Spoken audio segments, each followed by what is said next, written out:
Welcome to RPG Book Club, the podcast where we play a little bit of a video game and talk about how it makes us feel. I am Sam Allman.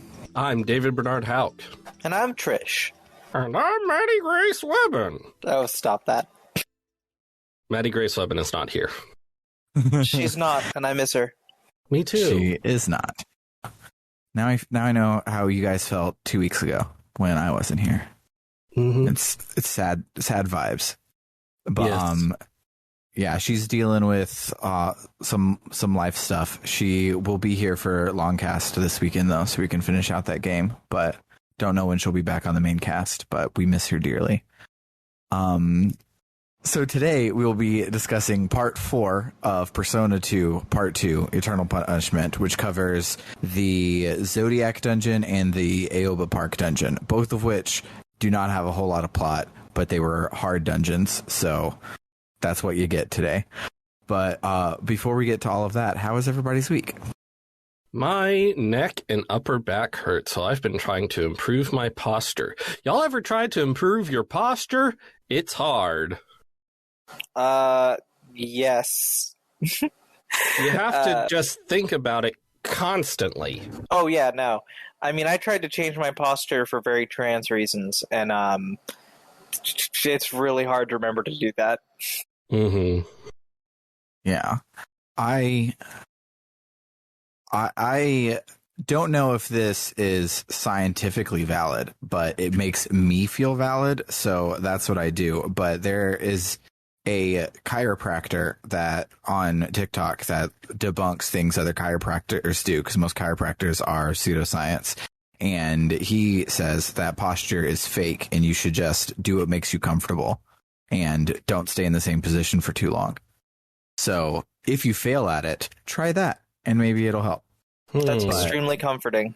It's really hard to know if a chiropractor is a legitimate bone scientist or just a complete quack. So Yeah, especially because, like Sam said, 80% at least are the quacks. Yes. Yeah. But also I've been exercising, which is not something I've historically done much. So maybe I'm doing it wrong or something and thus causing myself pain. I don't know. Mm-hmm. I'm not doing anything really strenuous. I'm not lifting big weights. I'm just like moving, but I don't know.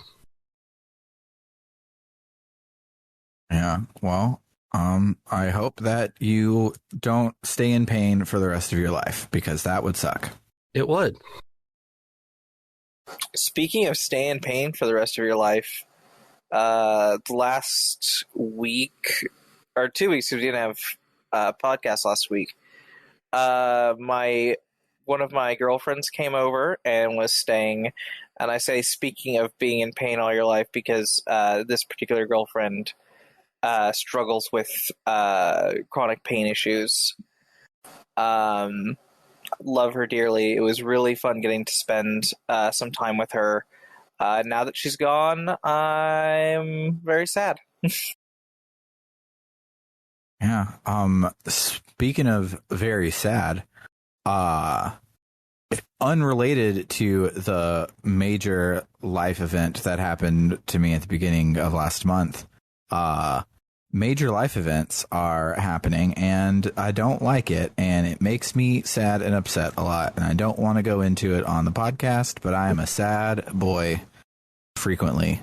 So I bought myself a new audio interface that was giving me guff before we recorded today, but I bought me a new audio interface to make music about it, because art from pain is a great way to make the pain not so painful.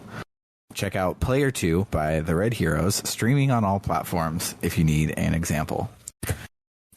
But yeah, it sucks, and lots of it sucks, and I don't feel like going into it because it absorbs my entire life. But I just wanted you guys, the listeners, and also you guys, my fellow hosts, to know that, like, shit sucks, and some days I might be sad and not feel like recording, but not today. I feel decent enough to record today. Well, I'm glad you feel good enough to record today. You definitely don't owe us any kind of explanation or like anything you don't feel comfortable sharing or going into. And I hope things get better, or if they don't, I hope the pain becomes more manageable. Thank you. I appreciate it.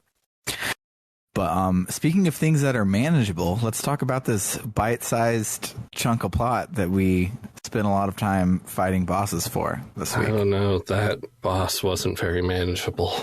Our segues are on point this episode. It's because the person who interrupts our segues to say one more thing isn't here today. It's true, and I miss it. Speaking of people not being here, let's talk about this episode, which is about people that were kidnapped. There we go.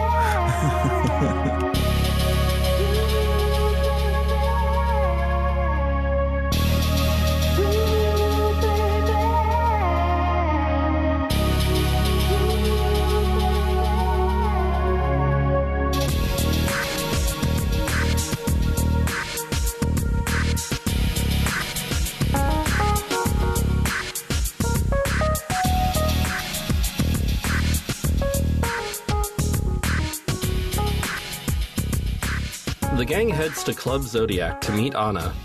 The music there is cool. Maya asks Anna if she knows where Totino's is. She doesn't. She says, an amazing line. He's really bad, but he's so kind. But lately he's been acting up and not been around. I love this game's localization.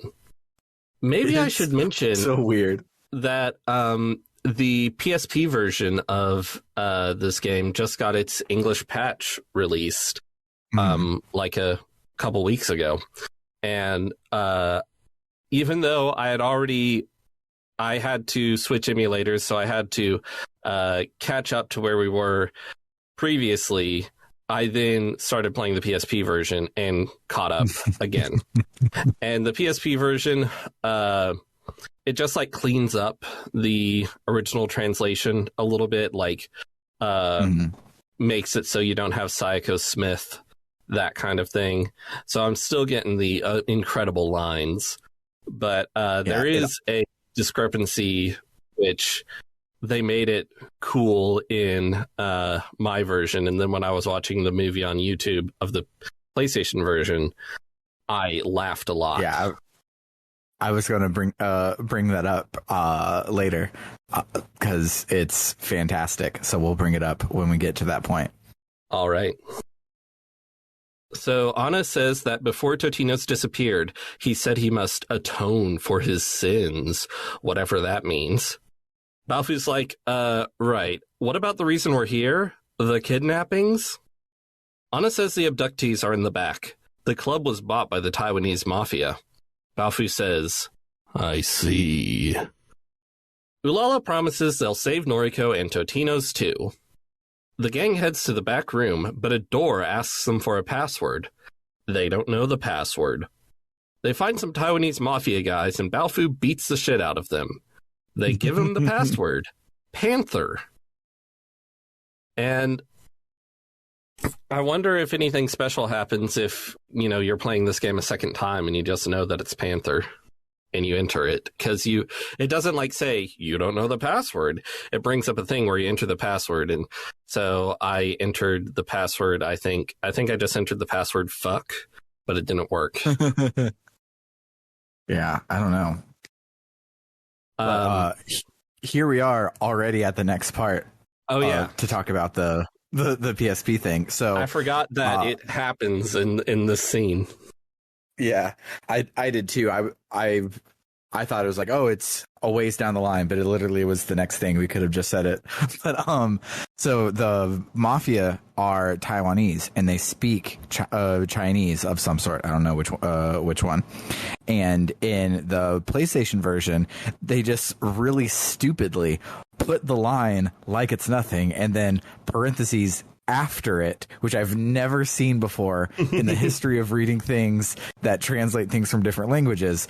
in Chinese. So it'll be like, I'm going to beat you up in Chinese.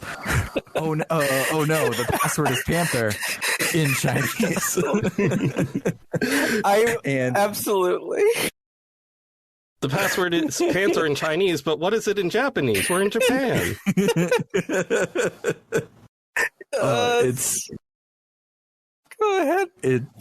It's so good, but in the PSP version, they made it super cool because the PSP dialogue boxes are huge. They can fit a lot in it. They just put the line in twice and gave it subtitles. So the top of it is the line in Chinese, and then underneath it, in parentheses, is the line in English, which is super fucking cool.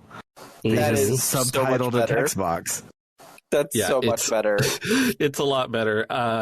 When that happened, I was like, oh, that's a cool way of handling that. And then when I watched the PlayStation version on YouTube, I found it very amusing. Like, even if you don't have the text box size, it's a lot easier. You put brackets around the text, or you something that very clearly indicates, oh, they're not speaking in Japanese right now. This is a foreign language. Or you could very easily just put in Chinese at the beginning of the text box. I think that would make it a bit less silly, yes. It's fantastic. Anyway, in the game I'm making, there's a brief scene where some people speak in French, and I don't actually have it subtitled because what they're saying isn't really important. It just is in French, but also I am putting it in a really stereotypical French font. Amazing. It's like on Google Fonts, it says like it's based on a Brazier ad from Paris in the 1960s or something, and I'm like, yeah. That's amazing. Are you still doing the thing where the text box turns into a French flag? No, I thought of that. Okay. I don't think I'm actually going to go that far. Okay. I think that would be a bit much. Wonderful. Anyway, the gang tells the door the password and enters the secret casino in the back of Zodiac. That mysterious man with the scar is there. Katsuya recognizes him from the police station. Balfu marches up to the man and is all, "It's you." The man is all, Chinese. "It's you." In Chinese. In Chinese. Katsuya asks who this guy is. Balfu says he's Young Pao, a lowlife assassin. Katsuya's like, what the fuck was that guy doing at the police station? Young Pao says, hey, if you want to arrest me, start with Balfu. He killed 25 of my men and I only killed one Japanese person. It's not fair. Balfu is having a normal one. He tells Young Pao that if he reveals what Tatsuzo is planning, he'll kill him painlessly. Young Pao laughs off this threat and says, but I'll tell you this. I work with the police and new Japanese government. Joker hunting is good for our relations. Katsuya's like, right. What about the reason we're here? The kidnappings? Young Pao says the only one here is the kitten they hunted earlier. Some goons bring out Noriko. Young Pao says the drug is working. Before, she was a tiger. But then Noriko becomes the Joker and attacks. Oh no! This fight is hard. I had to get a new persona and everything. What was so hard about it? Did they have crazy tactics or just hit hard and were hard? Just hit hard, have a lot of health, and uses water spells, and Katsuya's starting persona is weak to water spells. Oof. And Katsuya was being my main damage dealer in that because she wasn't weak to any spells I had. But Katsuya was able to do good physical damage because he has a ridiculous strength stat, and how much damage you do with a gun is determined by how strong you are. Yes. That's what we all know. Yeah, you have to be really good, and how hard you pull the trigger is how fast the bullets go. That's why you got to be real strong. So when you're playing D&D, the ability score for all ranged weapons is strength. It's known. Yes. Yes.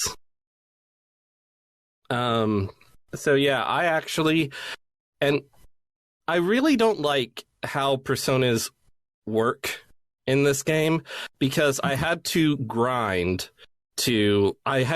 out a bunch of persona interactions to get enough cards to summon a persona.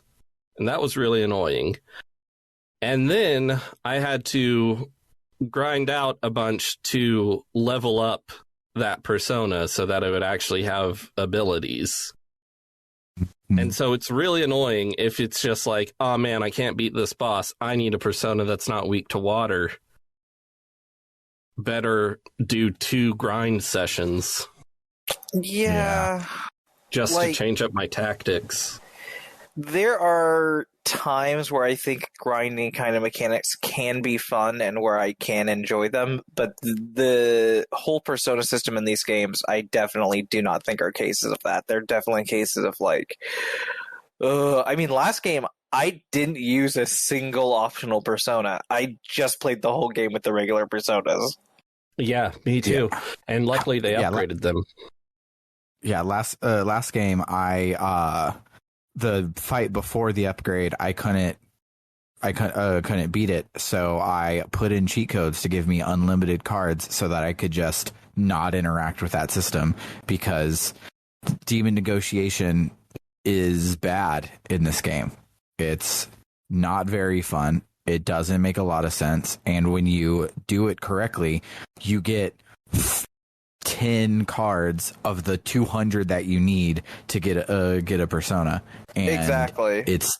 It's dumb and I hate it. I am so thankful for the modern persona system where you can just demon negotiate and they join you.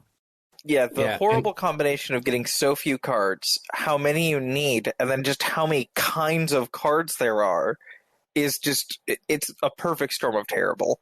And you've got to keep talking with the same demons in order to get the enough cards that you need. Like if you're in this dungeon, I was talking to the demon of a certain arcana, I forget which. So that was in that dungeon. So I just had to keep talking to it, having the same conversation over and over, except there's a little bit of RNG. So sometimes you can say something that worked before, but then it doesn't work this time. So it's really repetitive, but also you can't turn your brain off. It's annoying. Yeah, I did not like it. What I do like, and I forgot to bring this up earlier, is the new Digimon game has demon negotiation, and that's how you get your Digimons, and it's fantastic. Nice. Each Digimon has a personality, and the things are well written for that personality. So they'll ask questions, and most Digimon will ask the same questions, but the right answer will change based on their personality. So they'll be like, oh, did I scare you? And you can be like, yeah, you looked really cool, or no, I'm not afraid of you, or whatever. And you feed into their personality, and it works, and it's good, and it's a lot better than this. And playing them side by side really makes me miss the future. That sounds a lot like Shin Megami Tensei Demon Negotiation, which I genuinely find, I said the correct word first time. I generally find a lot more palatable in the mainline series than in this game, because, I don't know, in the mainline series you do it once and the demon joins you. And the mainline games, it's funnier. I don't know, when a demon just runs off with your Maka, it's hilarious. But I don't know. Anyway, shall we continue? Let's go ahead. Yes. Okay. Young Pao and his goons escape during the fight. After they beat the Joker out of Noriko, Katsuya asks Balfu if what Young Pao said was true.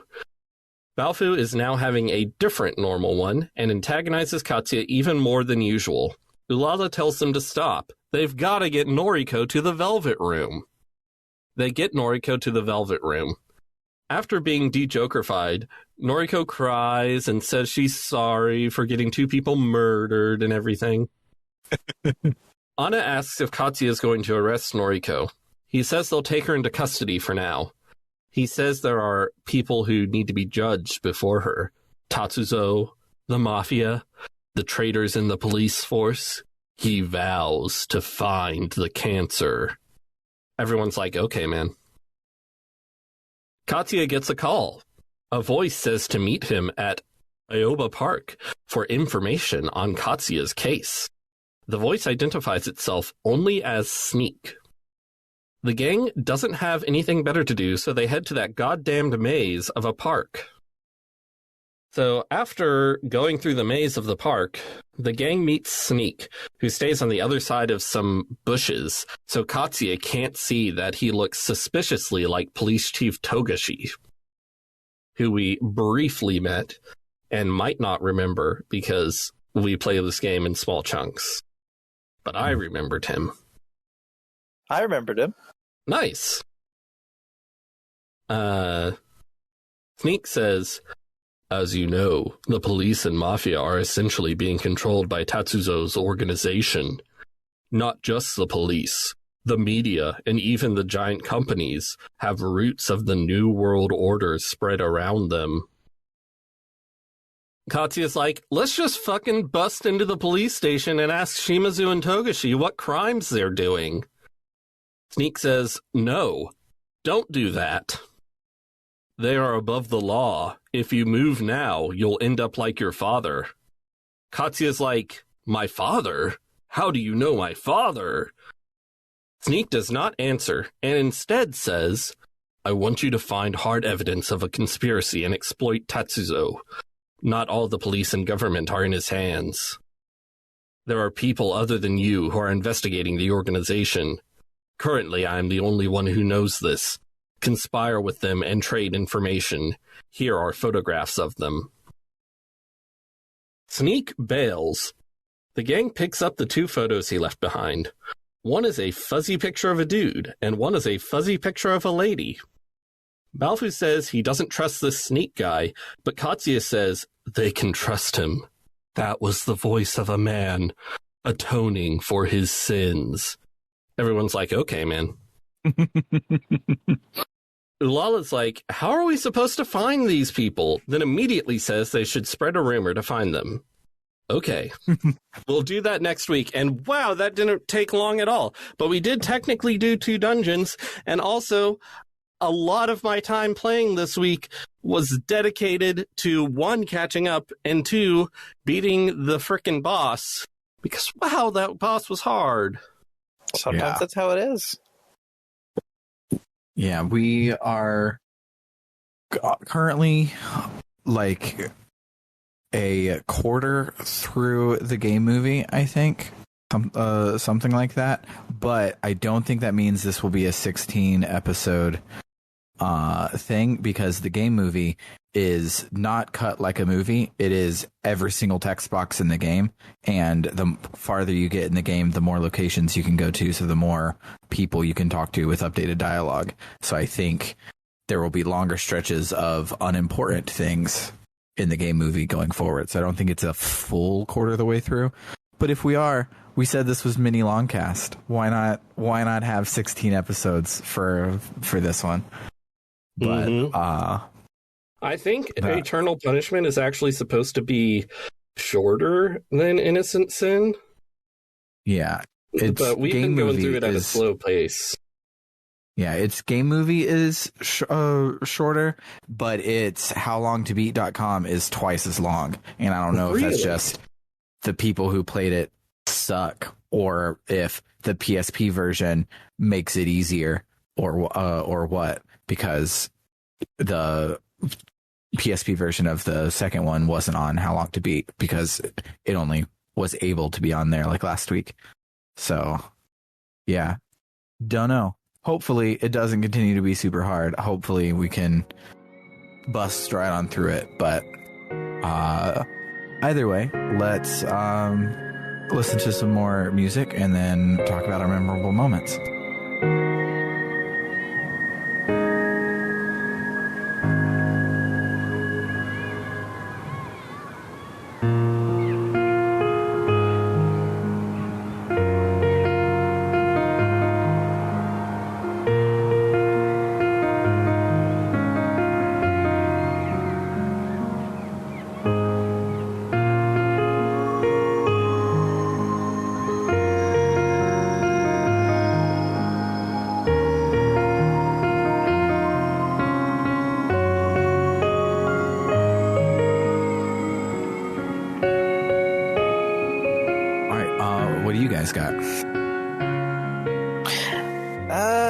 So I feel weird calling this a memorable moment. Just where the plot's going right now, I am a little hesitant about this whole New World Order thing, because that, again, this is the game dipping into using the overarching thing about rumors and stuff. Once again, it's heading more in conspiracy theory territory, but specifically this time, it is getting dangerously close to some conspiracy theories that are just, like, virulently anti-Semitic. And I'm like, Yeah. Oh, be careful. Be careful, game. Yeah, I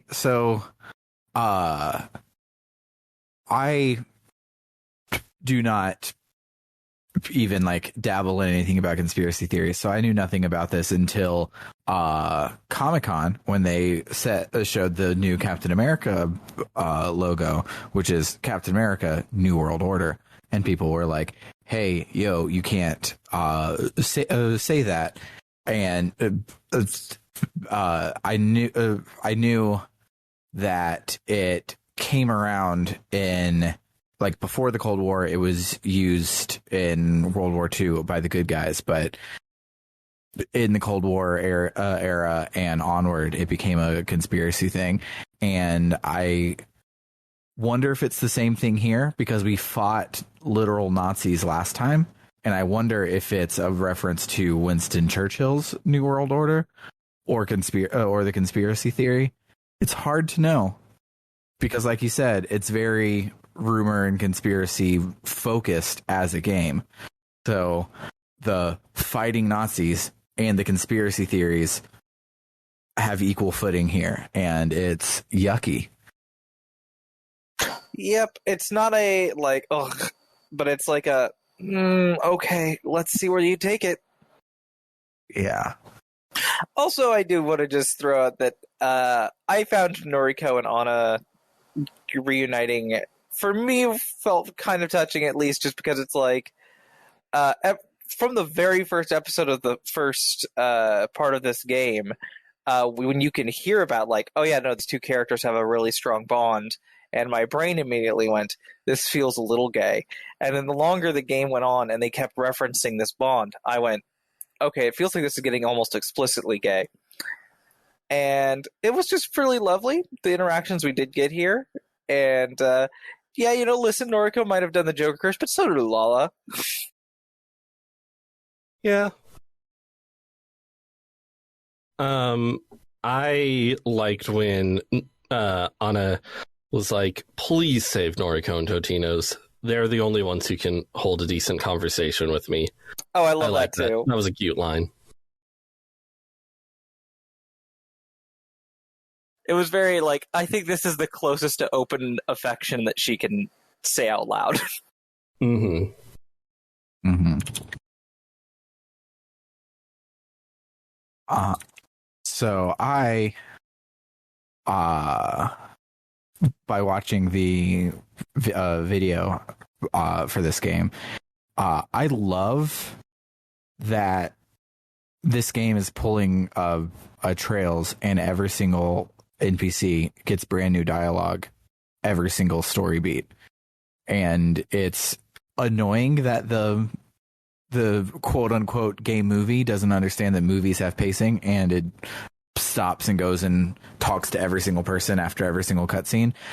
But that's also really freaking cool that it does that. And it just, there's a lot of words in this here game, and I like it. I really appreciate that the game movie does that. I do wish that, like, there was a comment on there with timestamps for when these story things happen. Exactly that. Because when I'm writing notes, I just want to skip to the story parts. Mm-hmm. Also, I feel real bad for not diving into all the immense optional dialogue in this game. Anything else we can drag out this episode to maybe hopefully hit a 30-minute episode? Holy shit, I cannot believe how quickly the plot went. I played a lot this week, but I only got barely any plot out of it. Yeah, I hope that we get some long ass cutscenes soon or something, and it's not going to be this ratio of gameplay to plot. I mean, like honestly, Rogue Galaxy. Honestly, both dungeons this week were short. Real short, actually. Just for me personally, I had to catch up to where we were, and then I had to grind a whole bunch in order to get a new persona. Then I put that persona on Balfu for some stupid reason, and then tried a few more times, and that didn't work. And I was like, well, let's put it on Katsuya, and then it worked. Yeah. But, oh well. If us having a short episode just means that someone can go out and listen to another fine podcast, like maybe listen to Square Roots. They did a couple Persona games at this point. They could listen to Dev Game Club because they're awesome. You can listen to Old Game Plus. They're awesome. Those, I think, are the three people we know the most in our subgenre of RPG book clubs. So you could listen to Longcast or Book Club no Kaseki. Well, I'm assuming that they already do. And this is the time that they get back from the main series. But yeah, that will do it for this week. Unless we just sit here and complain about Star Wars or talk about how cool the new Pokemon game looks. But if you liked what you heard today, you could check us out on the web at www.rpgbook.club, where you can donate to help us keep the lights on, help us pay for games, help us keep the engine moving. And you can donate either in recurring monthly memberships or in one-off donations. And a membership at the $1 a month level or any donation gets you access to the polls early, or the polls at all, and it gives you Book Club no Kaseki a month early than anyone else. And in the Discord, your name will turn green as a little thank you. If you want to help us out even more, you can up your donation to be a $5 monthly donation, where we will not only give you all the other stuff, but we'll shout out your name at the end of each episode. So shout outs to Aaron524, Cerebral Wind, Anthony Lerma, Vimk, Jfro Prime, Eli Bergmas, Doho, and Tuxedo Ken. And if you really, really like us, you can bump it up to the $20 a month tier, where we not only read your name, but we also give you a 1-sentence shout out to a URL or anything of your choice. Our current and only luminary, Carr, is a dentist, so he does not have a Twitch channel, but he does have a mouth. And I made it worse. It already is bad. One of those too. What's wrong with me? But his shout out is to brush your teeth twice a day. Most importantly, the one right before you go to bed. For RPG Book Club, Not I have just been the one, Sam all Holman. of them. Yes, but the time right before you go to bed is the pristine time to brush your teeth. Okay. For RPG Book Club, I have been Sam Allman. I'm David Bernard Houck. And I'm Trish. Toodaloo, folks. See you around.